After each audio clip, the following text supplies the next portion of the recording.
Is everybody ready to listen to a presentation? You can continue to eat. We have plenty of food over there, so go back for seconds. And Mark is going to be the one giving the presentation about what they've been doing at their church for the past 8 years? More than 15? So I'll let Mark take over. So Thanks, Dawn. Please continue to eat. I'm not Italian, however, I must say, any Italian descent in the room here? Most of my friends when I grew up, they were Italian. Their names like Rizzo, Russo, Carollo, Mirabelli, Pacifico. And when I'd go to their homes, you'd stay overnight at a kid's house or something like that. I was always the honorary Italian because my last name is Distin, D-I-S-T-I-N, and I was always known as Distinetti. He'd go to their home. But the Italian mothers are always like, oh, eat, and here you're full, you're stuffed. No, keep eating. So anyhow, please eat as I do this. Thank you for allowing us to just kind of share a little bit about what our little church down in Phillips, Wisconsin has been going through for my wife's Reggie, and here, and she and I went through for about the last 15 years. We moved into that community about 18 years ago from the southern part of the state of Wisconsin. So as we got there, we were kind of, as I affectionately say, kicking tires and looking for a church. And we looked at a couple others, and how people move into, whether it's Virginia, Minnesota, or another place, and you look for kind of a place that would kind of suit your needs, would kind of speak to you as far as, from a spiritual perspective. Anyhow, we finally went to one service and then second service the following week at our local Presbyterian church. And Reverend Matt Arneson had been there only just really a few years at that time. And it was interesting in that it was a pretty good sized congregation in a very, very old building. And we discovered that as soon as we joined the church, they were in the midst of a kind of one of these, like a Clash of the Titans, over some issues regarding their property and stewardship and those kinds of things. And I'm sure from Matt's perspective as the pastor, he's like, what did I walk into this hornet's nest for? And it was, I'm sure they had a lot of angst. But anyhow, this building, I'm going to go ahead and describe it a little bit for you. And what we discovered as this little town that we were in with this mainstream denomination church, Presbyterian, and there were 2 Lutheran churches, or 2 in town, a couple Baptists, of course, a Methodist church, a Catholic church, 3 Lutheran churches, okay? And we had all those choices. But my first job out of undergraduate school was teaching high school. So I only did that for 5 years. However, I'm a history nerd. Obviously, yes, I taught U.S. history and World Civ and all that stuff. But I wanted to discover more about the history of our little community, Phillips, Wisconsin, as well as the county that we're in. You all are in St. Louis County. We're down there in Price County, Wisconsin. And I wanted to kind of immerse myself in the history and learn more about it as best I could. So having done that, I got some resources from the library and some others that were donated to me. And then a couple people who were older members of this Presbyterian church lent me some of their history, if you will, in pictorial form, as far as membership, from through the years, all that kind of stuff. And of course, I just dug that stuff and I ate it up. But I also discovered that I believe, if I've got this right, Matt, in 1888, the church was essentially incorporated, I think, in Phillips, Wisconsin. And bear in mind, this is back, you all have a mining heritage here. Ours was a lumber heritage. It's because it was all logging back in the day. And this little kind of a railhead of Phillips, Wisconsin had another little railhead 20 miles away called Lugerville, and they were actually bigger than Phillips. Anyhow, they kind of incorporated this little Presbyterian church in the late 1880s. About 1890, they had enough funds to actually erect a building, and it was a very common mainstream denomination church in a small town. White building, with all ground level, by the way, and a great big steeple that went up, gosh, it was about 120 feet or something to the very top. It was a typical, old style church. That was about 1890. 4 years later, a famous fire occurred in our part of the country down there, and this Phillips forest fire devastated everything. Most buildings were completely wiped out. There were, I think, 3 or 4 fatalities, 5 or something like that, but nonetheless, it was a big, big deal. And with that in mind, this little Presbyterian congregation was faced with a notion. Okay, now what do we do? However, they had a insurance policy. Thank goodness was worth about $1,000 or something like that. With that and some other funds, and they a year later erected another church, essentially the same type, right on that same footprint. So in 1895, the building that we were worshiping in was built. Again, ground level. And that served for quite a while. 1922, in fact, a year near and dear to Bill, as I understand that was his birth year. 1922, they decided they wanted to put in a foundation under the church. And so they went ahead and they raised the church up, I'm guessing about 7 or 8 feet or so, something like that, dug the foundation underneath it, and that became, kind of like you all have here, the fellowship hall, the Sunday school rooms, and all those kinds of things. And they also installed indoor plumbing, if you can imagine that. How wonderful. Indoor plumbing, finally in 1922. So in the basement of our church, as we first started going there in about 06, we discovered that they had a women's room, restroom, and a men's, very, very tiny, with the same exact plumbing fixtures that were installed in 1922. Hadn't changed a bit. So, and no hot water, just cold water. So it had, the toilet, of course, and a little sink and a mirror, and that was it. So that sustained them for all those years.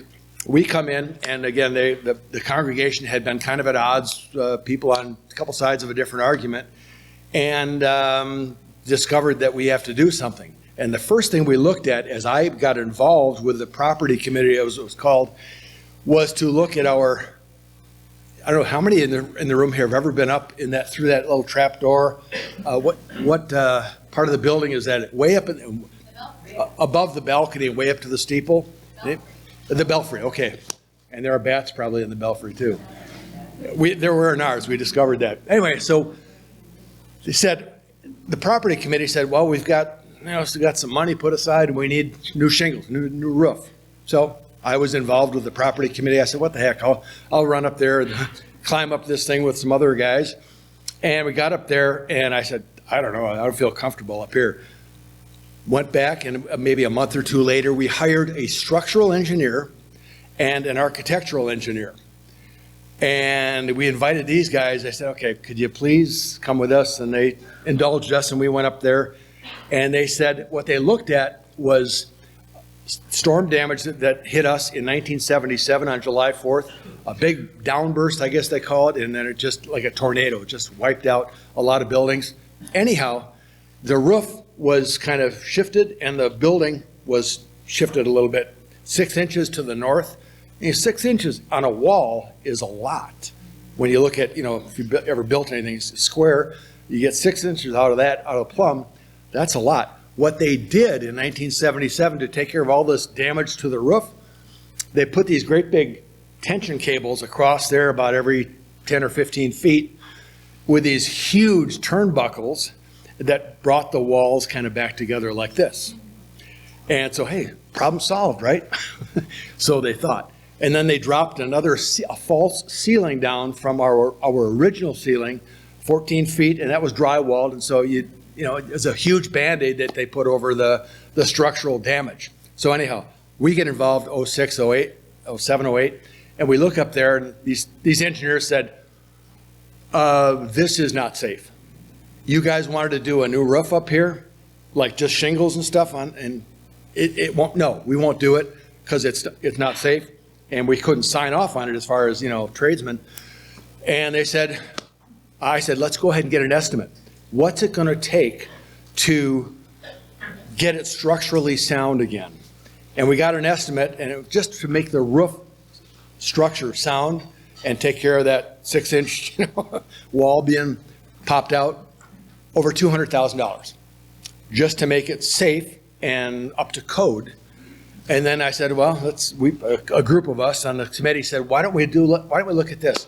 Not just the roof. How about if we renovate the building? Because these guys said, you're probably not in compliance, and then we discovered we weren't, as far as asbestos, black mold in the floors and in some of the walls downstairs, lead in our pipes, and bat guano up in the belfry. So they said to renovate the entire building was over $600,000. And that was a heck of a decision that we were faced with. And then we said, and they were just this close to condemning the building. And so we took it to our session, and the session finally said, well, we better make a decision and maybe put it to a congressional vote or a congregational vote, which we did. And some of the folks here heard this last night, but I'll be brief. The first vote by the congregation on whether or not to move out of that old building and build something new was exactly split down the middle, 50-50. And 50% in favor of it, 50% said no, we don't want to do that. So Pastor Matthew led us through another discernment process, and we kind of came back to the table about, I can't remember how many months later, a month later, and had another congregational vote.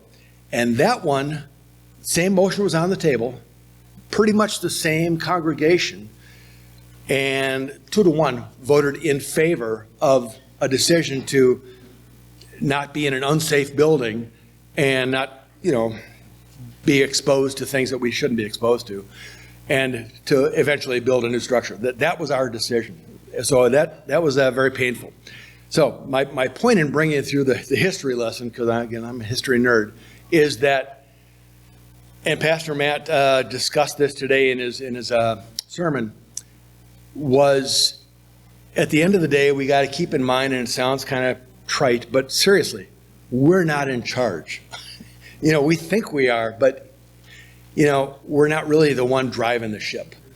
And so the Lord is. It's very, very providential. So that having been understood by our leadership was we went back to our mission statement. And you see it right up here? That's our mission statement. It's very short, and it actually was constructed before Reggie and I moved there in 2006.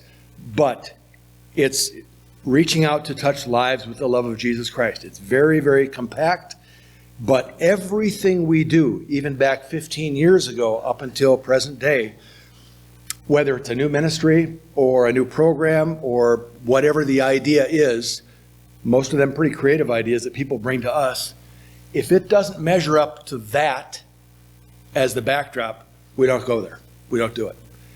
And that really was an eye-opener for us. And I got to credit, not because he's sitting here trying to shine his shoes under the table here, but seriously, he helped us as a leadership team and much of the congregation who wasn't in leadership to kind of discern, okay, who are we? Where do we need to go? Not where do we want to go? Where do we need to go? And then, of course, how to get there.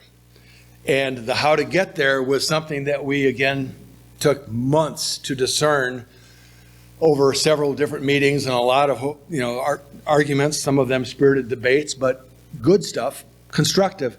We have to come up with a vision statement. And the vision statement, anybody who's been in different phases of business, a mission statement here, that's like permanent.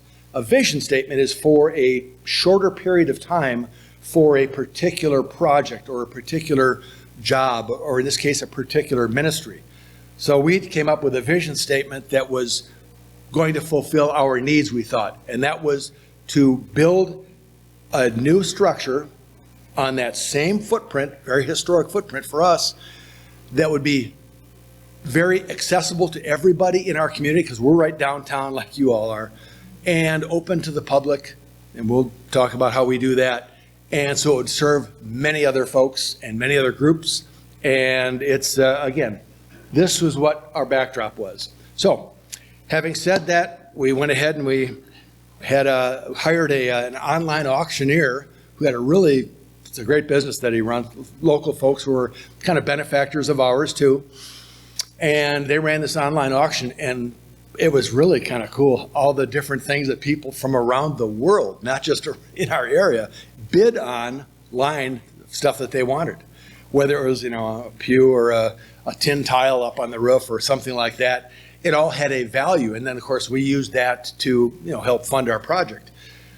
That's the good news. The bad news is now we got this vacant lot and kind of an eyesore, if you will, because the community who were our detractors essentially were like, told you guys they couldn't do it, So there's vacant lots there for 6.5 years because of a wonderful relationship that we have ecumenically around in our area with the other churches.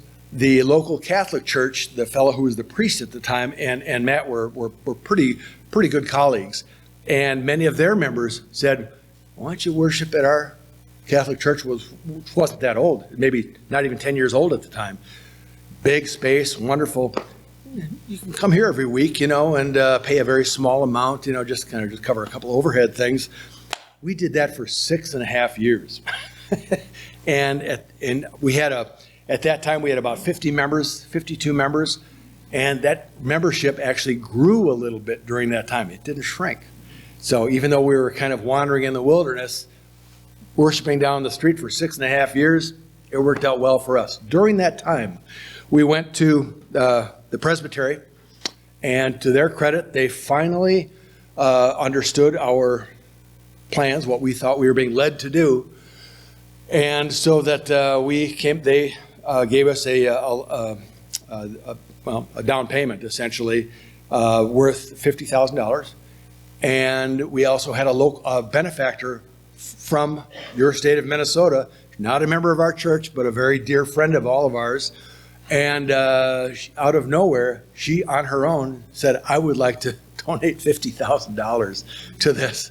And so we had that, and then we'd already gone to the bank, and shopped the deal to see if we can get a mortgage. The total amount was about $300,000 that we needed to put up a new building that would be accessible to the community and easy access in and out. So that's what we finally did. We moved into that new facility in February of 2018, so just 6 years ago.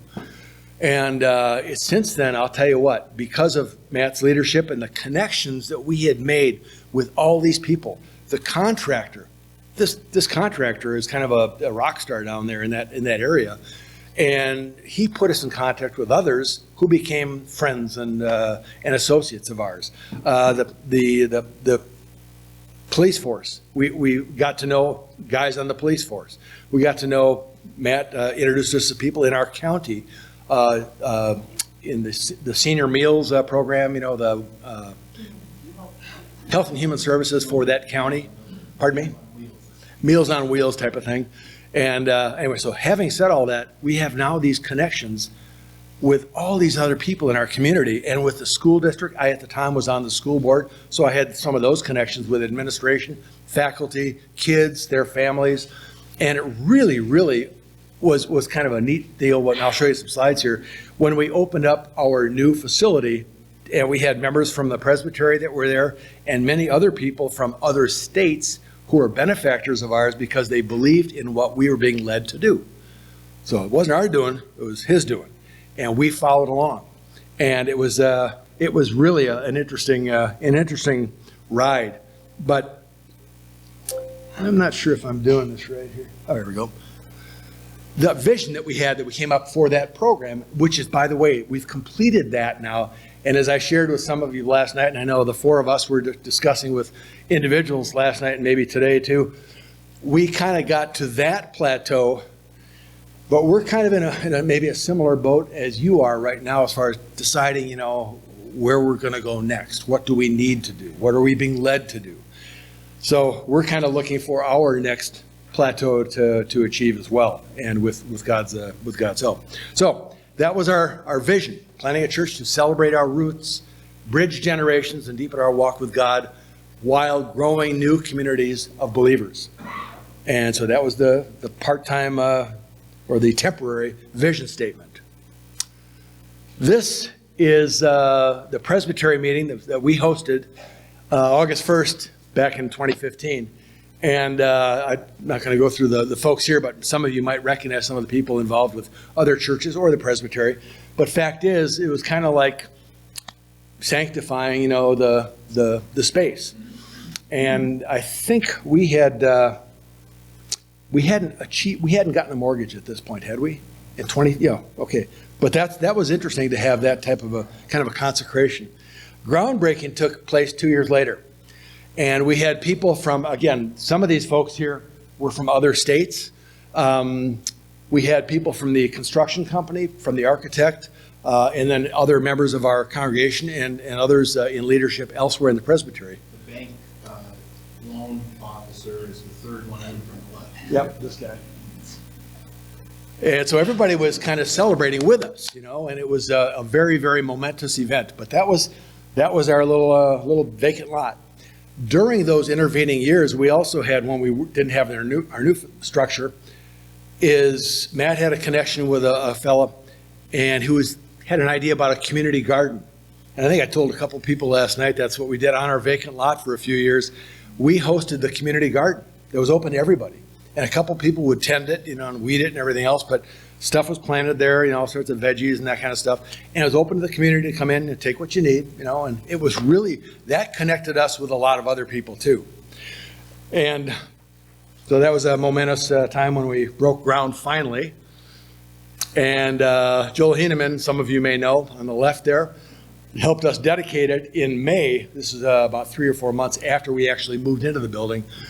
But that was a big, big deal. We had a lot of people there for that, celebrating with us what God had led us to do. And my wife Reggie there was handing the key over to Rich Blood in the presbytery, because basically saying, this is, the presbytery is a mortgage holder on this too.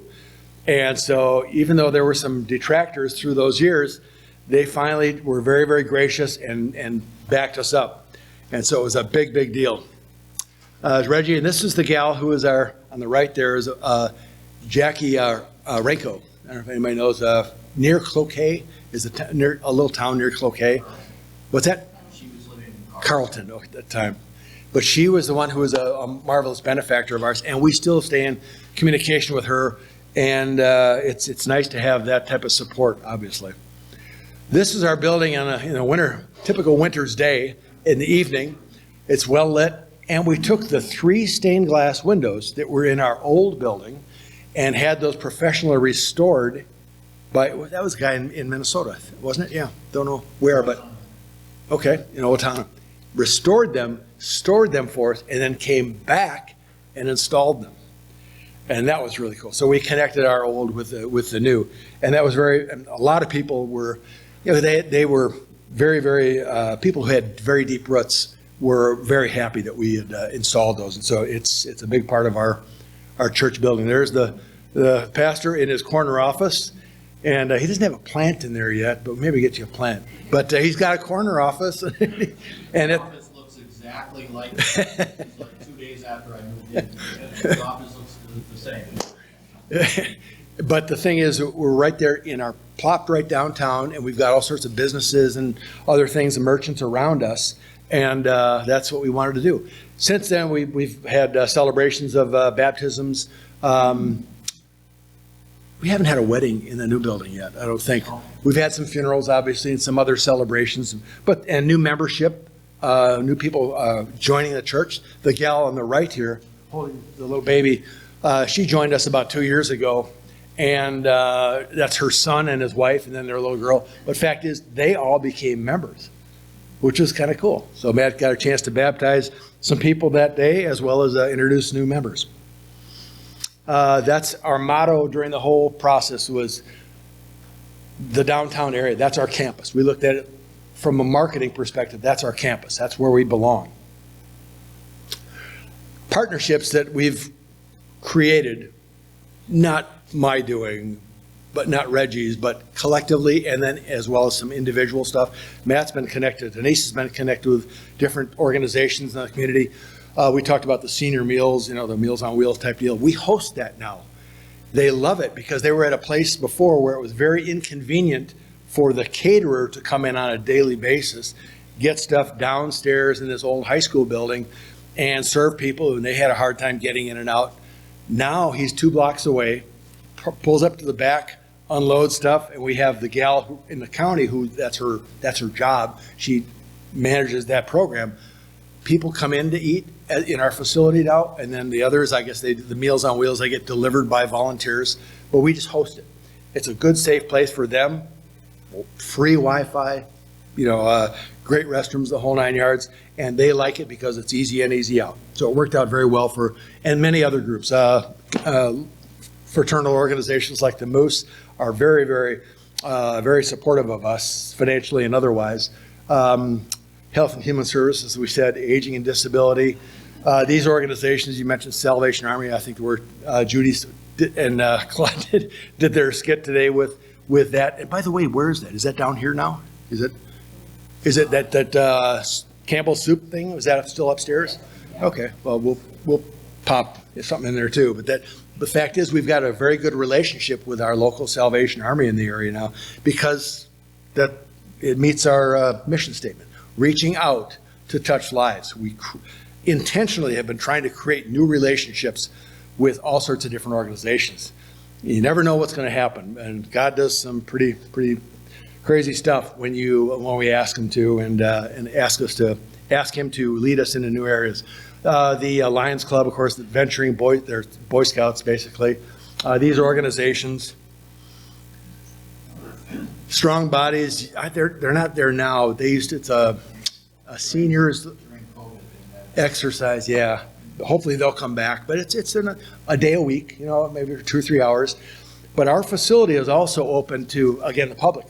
There's always, during business hours, there's always a member of the church, somebody is there hosting whomever's there that day, with a meeting or whatever. Free Wi-Fi, people can come in off the street.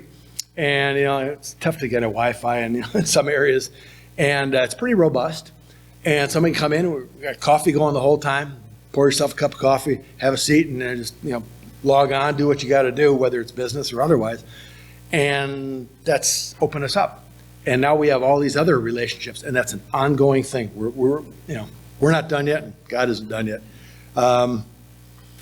The Children's Museum, a local couple who also run the Venturing or Boy Scouts, Girl Scouts program, they started this Children's Museum, which is kind of a traveling thing, but they host it, twice a year at our facility, I think?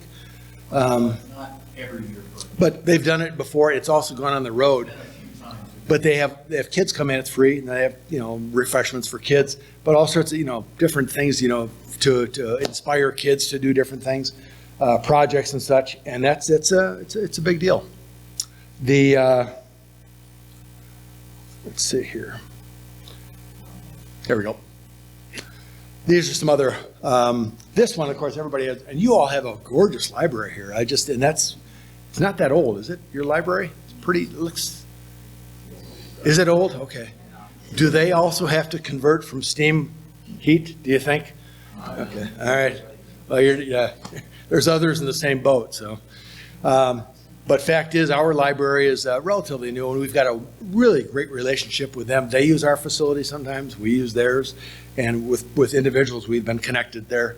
This is our local industries in our Price County area are really about 4 major industries, where these are manufacturers who really employ a few thousand people. Some people come to our area, they would drive 80 or 90 miles to go to work at one of the manufacturing plants. It used to be called Phillips Plastics, was one. Now it's called Phillips Medisize. They've got campuses, 12 or 13 different campuses around. You've heard of them in Wisconsin and Minnesota, a couple other outside of that area. But another one called Marquip, which was, these were local guys in the late 60s who grew up in Phillips. They came back after they got out of undergrad with engineering degrees and started independent of each other 2 different businesses, each of which now probably employs worldwide over 10,000 people, I suspect. A lot. And this Barry Waymiller is they've owned it for about a decade now. They bought it from the founders. And they manufacture, corrugated boxes are, we all use them, machines that help build or help produce corrugated boxes and folding machines and all. It's a big multinational company. Anyway, They had, when this new outfit about a decade ago came in to purchase that business, they could have taken it to wherever, Timbuktu. They could have taken it to a big major market. The CEO said, no, we're going to, he wasn't from Phillips, from St. Louis. He said, no, we're going to, this is our little campus too. Thank goodness. But my point is, they stayed. They've been a very, very strong supporter of ours, not financially necessarily, but in many other ways. And so they're a big supporter. We've got the Phillips Medicize company. I don't know how many employees they got, but fact is, their new ownership did the same thing. No, we want to stay right there in Phillips. Thank goodness, because that helped our area a lot. You all, of course, my background is biz dev and marketing and sales. The mining industry, I was talking to some of you all last night, that's you all grew up with that. That's what the Iron Range has always been known for the last 130 years. Well, from an outsider's perspective, I've been reading a little bit here and there, and it seems there might be an uptick in the mining industry. I hope that's right, but that could help you all tremendously, and you know that would be very supportive. But fact is, every market has an anchor industry or two that really everybody kind of grew up with. We had one up in, somebody mentioned Park Falls, which is just north of us, 20 miles or so. Park Falls was always known for a big paper mill.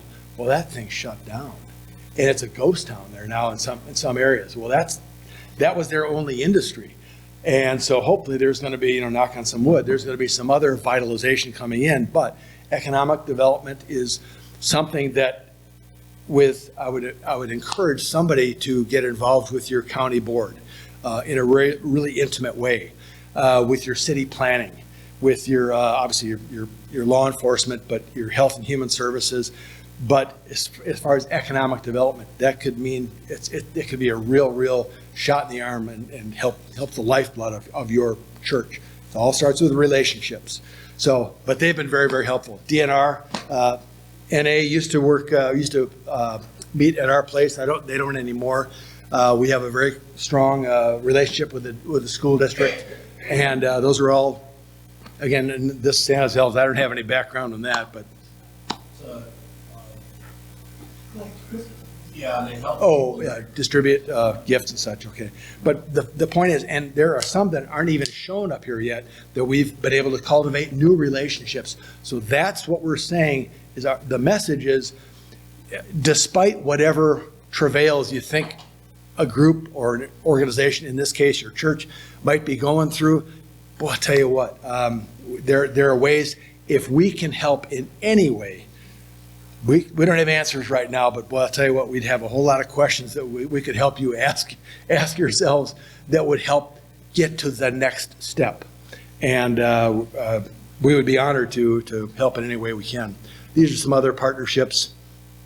And at the end of the day, again, everything we do, whether it's a new ministry, a new relationship, a program that somebody wants to start, we discovered that we can't develop a program and say, like the movie Field of Dreams, if you build it, they will come. It doesn't work like that.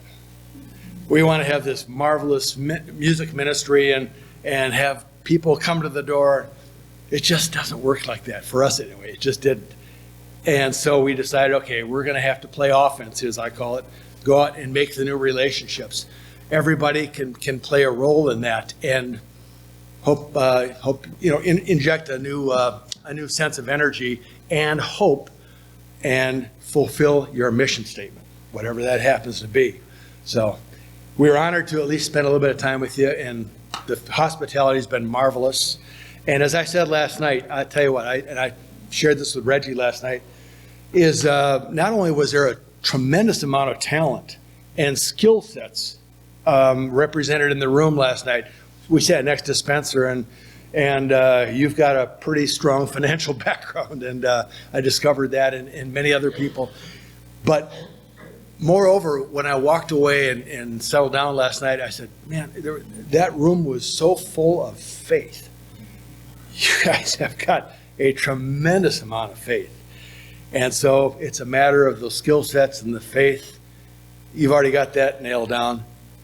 Harnessing it, and I just implore you, cultivate new relationships. A lot of it's one-on-one, but that's really, it's marvelous. You've got tons of talent to be able to do that once you decide what your next step. Now, Wendy was saying that I guess you're going to be having, during the Lenten season, you're going to have a series of Wednesday evening soup suppers and such. Yes. And every one of those, I'm sure that you're going to have, I call it, well, you get together on Wednesday night and have a jam session. That's kind of what it is. And to sit around and discern who are we? Where are we? Where do we need to go? Where does God want us to go? Not where we want to go. Where does God want us to go? And I think you're going to feel a whole lot better once you embrace whatever idea he's going to pop in your head. So, thanks a lot. Thank you so much.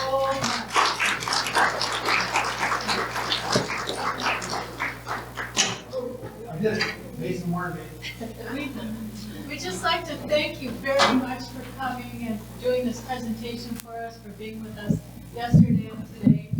And we would just like to note again that we'll be doing this series of 6 meetings beginning on February 14th, which is Ash Wednesday. We'll do it for 6 weeks during Lent, and we'll have discussions talking about where we're at right now and where we need to go, where God wants us to go with the current resources that we have, as Mark just mentioned. And we invite everyone to be part of those discussions. So we have some time to think about it before February 14th. What is the date today? 28th of January. All right.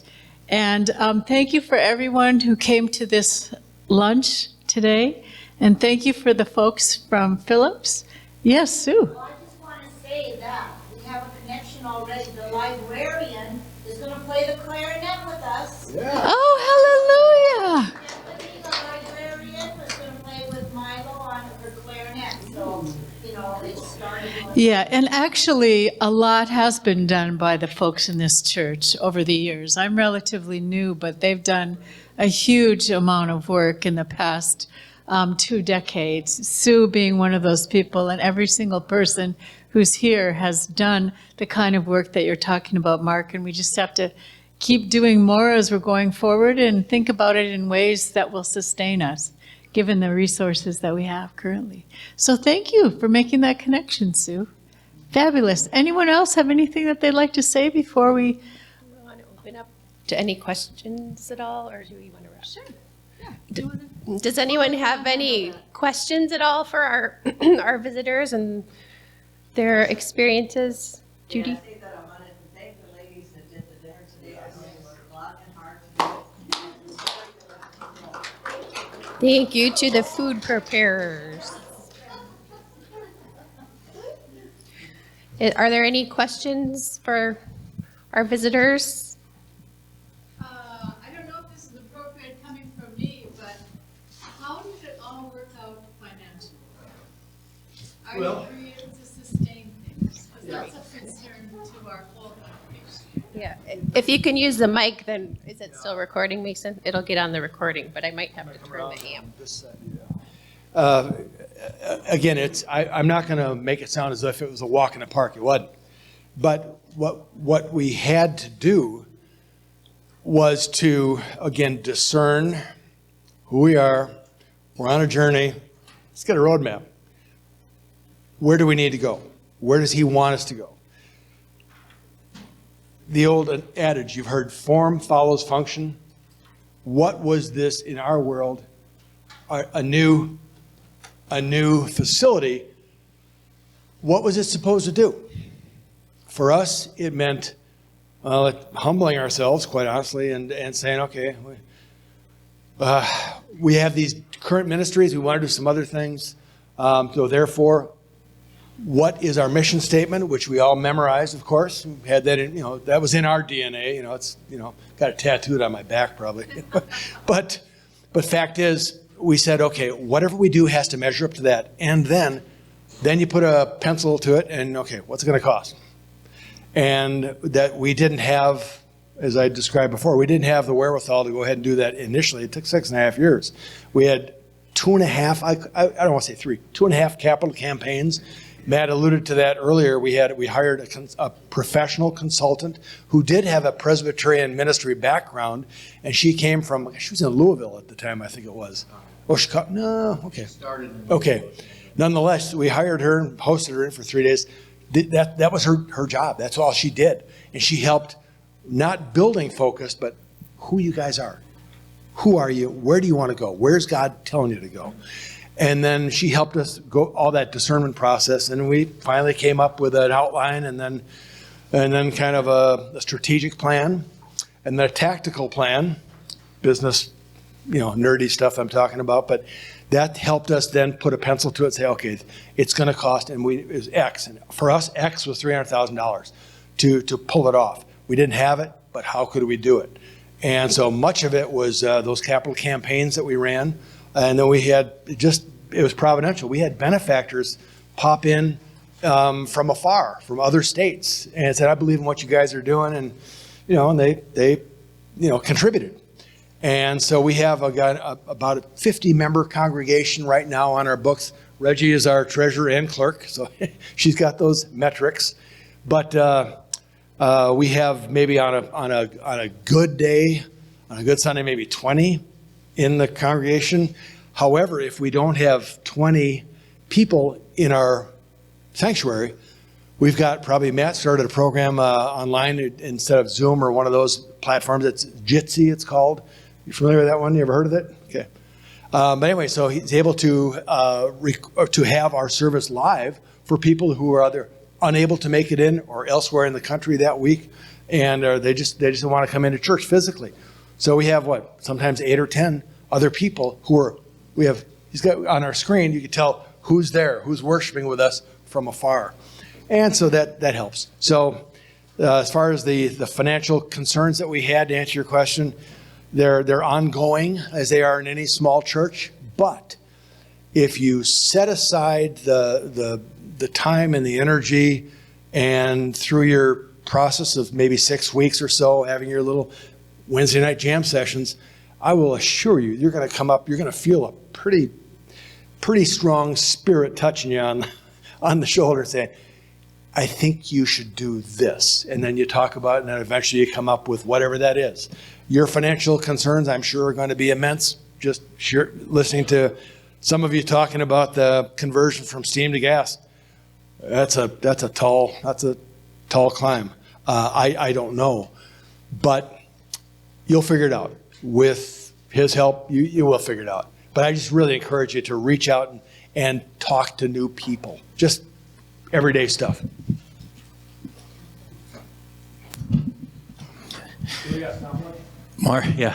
Mark's being humble on part of the congregation. There is absolutely no way that we could do what we're doing without an incredibly generous congregation. Now, that didn't happen automatically. I mean, we've been working on that for 15 years. We said last night, we went from 150 members to 50 because of some of the disagreements as it came to making the decision about the building. What didn't happen is our giving didn't dip. Okay, we went from 150 to 50 members, and our giving stayed almost exactly the same. What does that tell you about the 100 members who no longer part of the church? So we had the generous core. And then as we moved along, we seriously considered part-time pastor. And we asked the congregation again, okay, if you want a full-time pastor, then we have to make a commitment. We had people sign pledges. I would say at least half, maybe 75% of our congregation tithes. In other words, they give 10% of their income, if not more.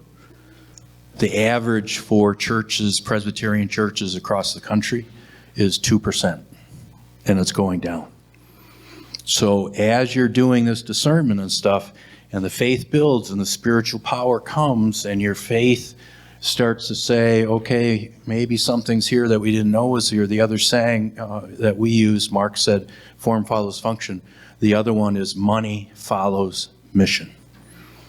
You don't start with money, you start with mission, and then as people understand what you're doing, like Mark said, people from all over, as they buy into what you're doing, then the money starts coming. Okay, now, there's no guarantee of how that's all going to happen. You heard the way we did it. I want to also, Mark's been saying relationship, which I appreciate. I emphasize that all the time. How many people do you know that don't live in Virginia? All right, anybody? How many people average do you think you know that don't live in Virginia? People that you're close to. People that you're close to. Okay? How many of those go to church? Nowadays, I don't care how faithful you are, how many people you know that you're close to go to church.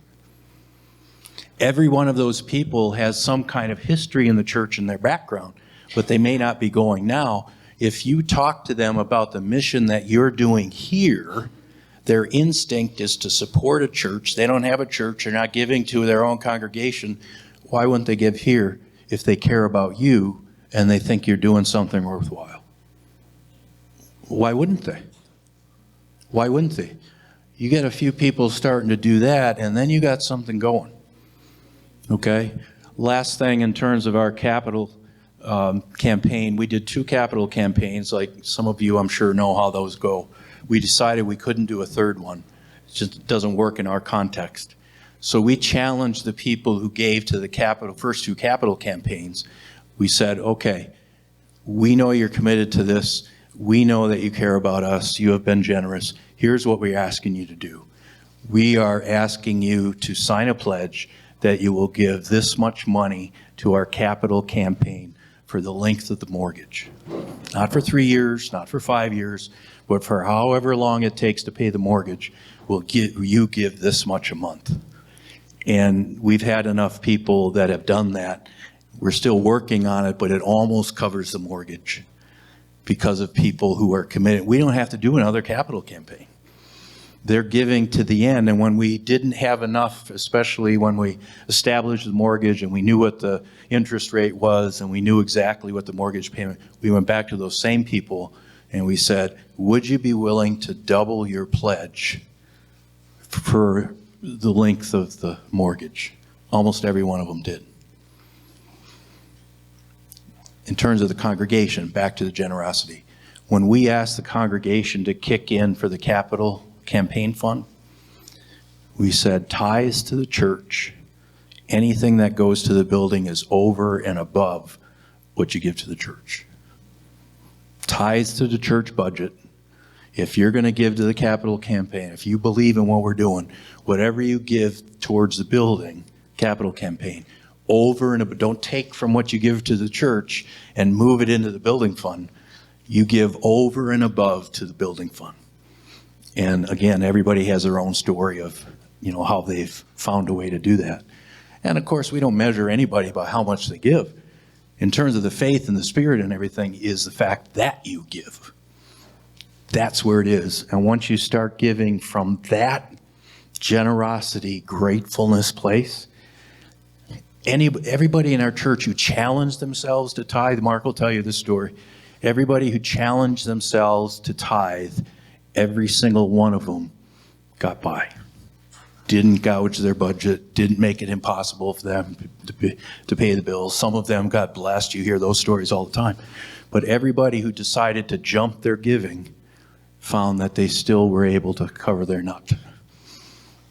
Didn't bankrupt them. That's how God works. I've got 2 questions. Number 1, speak to the value of outside help in your discerning process. And number 2, what was the biggest challenge during your discerning process that you faced? Well, you mean after we decided, and you might maintain your building, and I understand you might be selling the adjacent building, which has tremendous value, I'm sure, but your situation might not mean you got. Sorry, go ahead. It could be finding out a way to better finance your presence here with new programs, new ministries and such, new relationships. So, I don't know if that answers your question, Jeff, but it's, yeah. It's a big jump to make for a small church or almost any church to start asking outsiders to help you decide what to do, or sometimes to tell you what to do. One of the big shifts that we made during our discernment process before even we decided about the building is we instilled this idea that anything that we're going to do with our church, we're working with professionals. Do-it-yourself stuff is over. We work with professionals. We want to make sure it's done right. And we tried to work local as much as we could, but we hired professionals. No, we started that with the old building, and now with the new building, nothing gets done in the church by people in the church. It's always people from the outside who are professionals in what they do, and hire not the cut rate professionals, but the ones who know what they're doing. So that's an outside influence.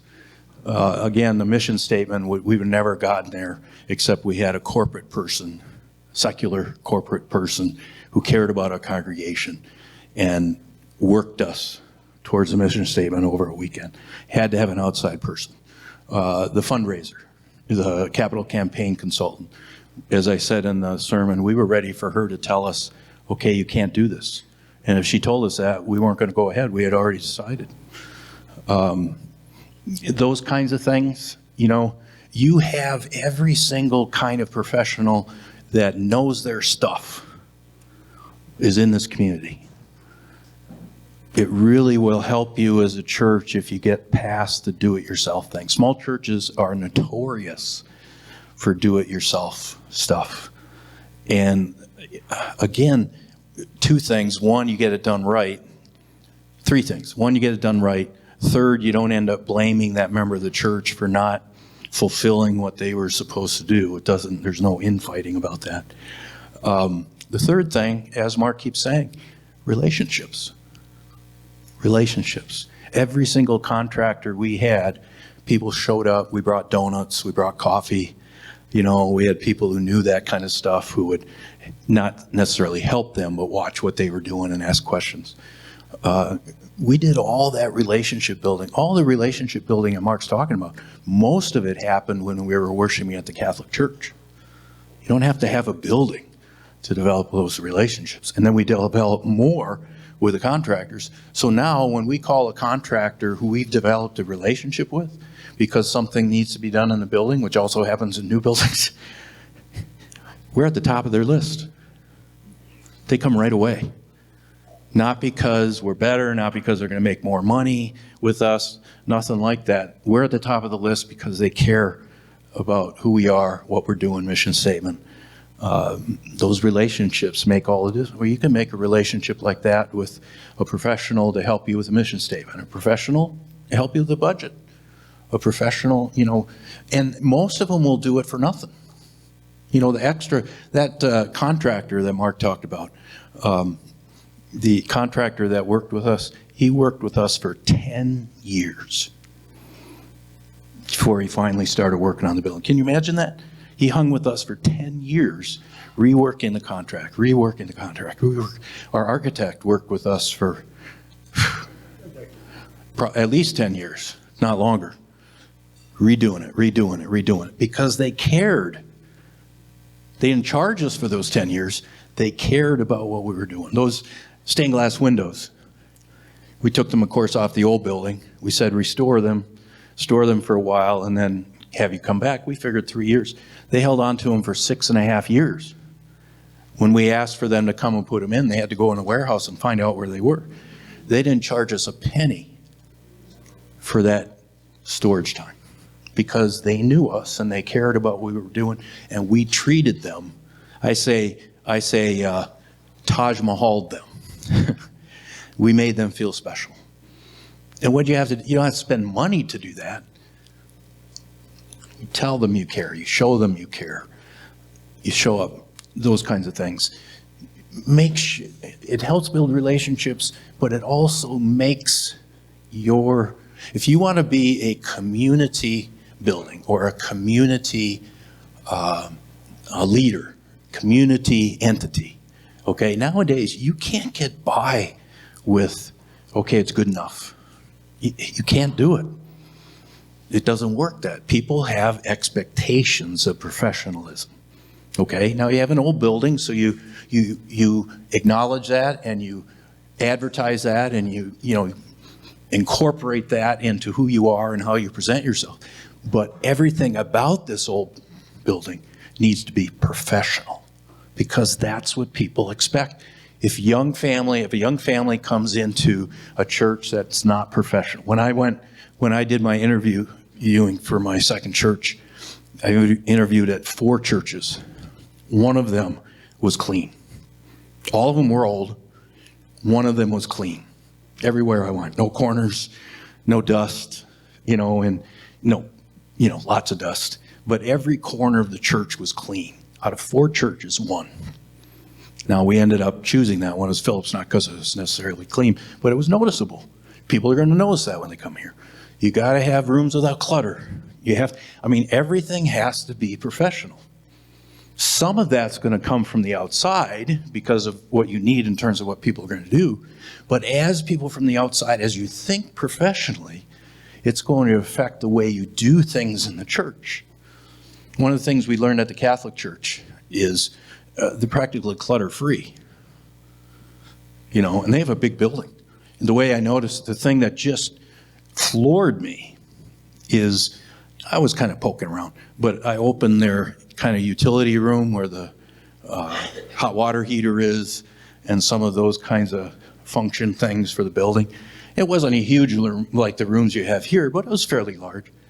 Nothing on the floor. There was nothing in that room except the utility stuff. Not one thing. I've never seen that before. That's professional. And nowadays, people notice that. Before they're going to get to know you, if they're here, they're going to notice how you think about yourselves. And professionalism does that. And most of that, you don't see it. If you've been in this church for 20 years or 28 years, you don't see it. If you have dogs at home, when you walk into your building, you don't smell the dogs. But somebody else who comes to the building is going to smell them. All right? You always have to think about, what do other people see when they come in here? And professionals, people outside the church, will help you to start thinking that way. Well, I'd like to thank Pastor Matthew and Denise and Reggie and Mark for taking your time to make the trip up here and spend some time with us. And I hope you have safe travels back home, and I hope we stay in touch. So let's all thank them for their time.